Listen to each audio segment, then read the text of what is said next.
বিদ্যালয় মোদের বিদ্যালয়, এখানে সভ্যতারই ফুল ফোটানো হয়।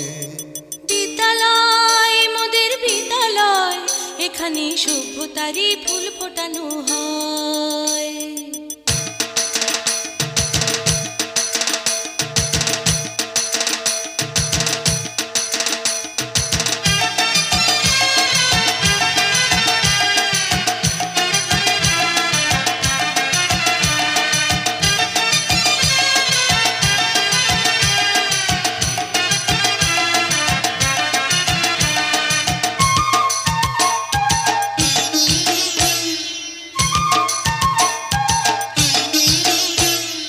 বিদ্যালয়